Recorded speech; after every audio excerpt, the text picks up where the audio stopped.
Today, the gym. Bulk season still going on. Winter still going on. Still cold out. You notice a puffy jacket. You like it. You love it. At the gym today, I felt good, but body got a full rest, 8 hours sleep. So like a machine getting the fuel that it's need. I decided to go for a heavy bench today. Stopped at 250 for a set, for a double single. So like 2 sets of 1. Just want to get accustomed to the heavy weight. And it kind of flew by. If you blinked, you would have even noticed the speed at which the bar moved. It was impressive, really.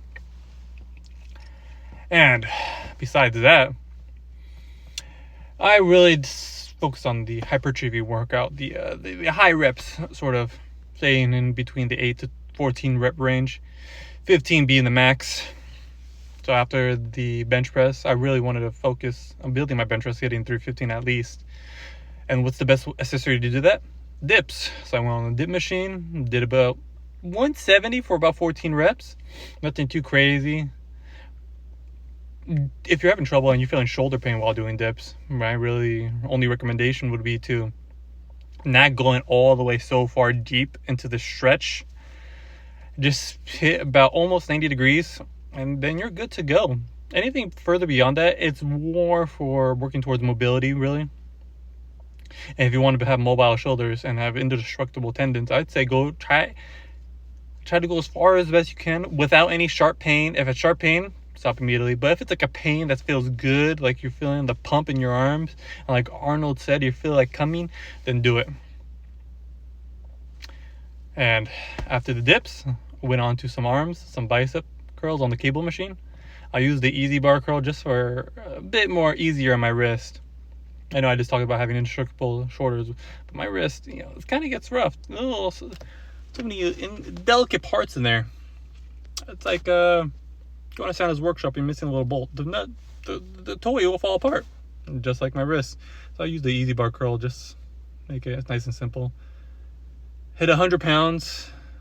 Mind you, it's on the inside, so with a double pulley system, making it the weight not as heavy as it's meant to be. Hit 100 pounds for about 9 reps. My biceps feel like they're about to explode. And after that, really, I did some back.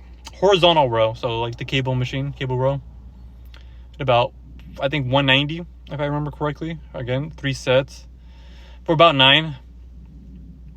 Or close to failure. And mind you, if I was on a rowboat, if a canoe really, the police would have pulled me over because I was going beyond the speed limit. My back felt like all the blood from my head, both heads are going towards my back. I was losing consciousness, but my body kept on moving. Like Rock Lee in Naruto, where he was fighting Gaara and he became unconscious, but he still wanted to fight. That's how my back felt.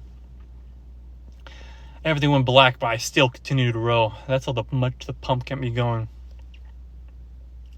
And if you're having trouble really feeling a back workout, my only recommendation for the cable row really is keep your legs straight. If you keep your legs straight, it's going to really make sure your lower back stays straight as well.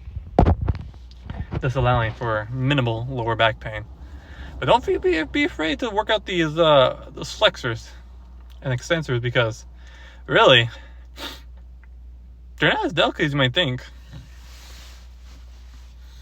Now, sure, I know you've seen some of those jiu-jitsu artists or even wrestlers, and they're always around in the back. Do they complain about back problems? Maybe some of them. But because they're so used to that, just working that muscle. Now, important thing to know when you're doing this is proper load management, really. Do not load on 200 pounds when it's your first time ever doing the workout. Don't do that. Stick to a weight that you can manage, but still feels like you're stressing something, or you're working something, or you're stimulating something.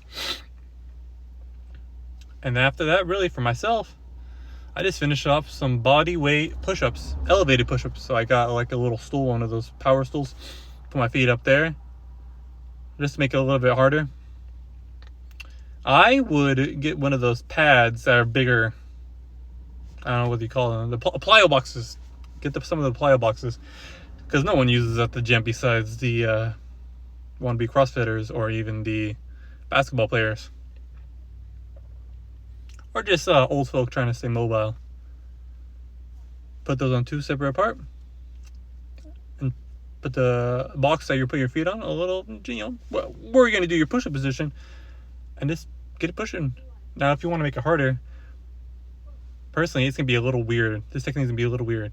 You're going to want to put your back, I'm going to put it like a pike a little really. So your butt's up in the air, focusing all the weight towards the end, towards your head, really.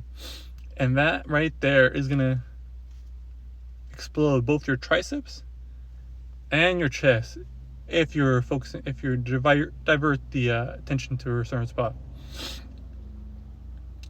I went to as many reps I could. Didn't really count. I think it was closer to 15, really. I only put these at the end of the workout because if I put the beginning, then I'll be doing it forever. It's going to turn into a cardio workout. That's what we're now looking for. Looking for hypertrophy, muscle building, growth, mass monster. That's what we're looking for. So you put that at the end when all your muscles are really tired. The stimulus is ready there. And then you get to it. Your triceps will feel exploded. Elbow pain, really? None there. So if you're feeling elbow pain when you're doing tricep extensions, or if you're doing elbow pain when you're skull crushers, try these out. Some elevated push-ups. You're going to rotate your hand like this instead of putting straight.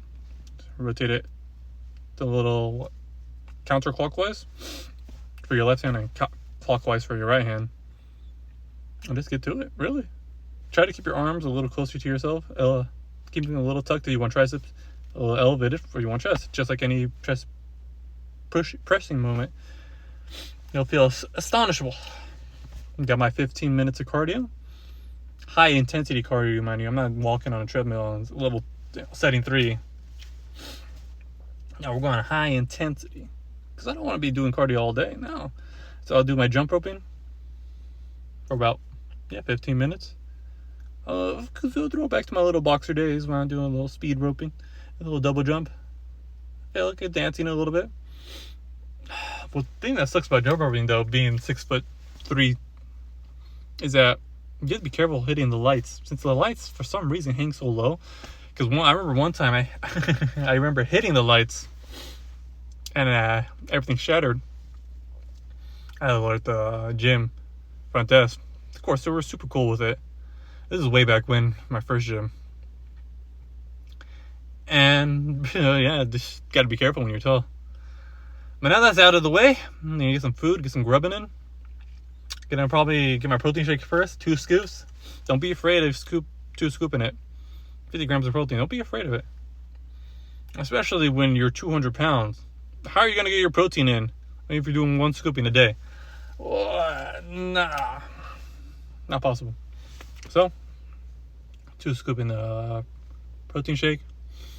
Maybe make some ground beef. Just call it a day there. Thanks for watching.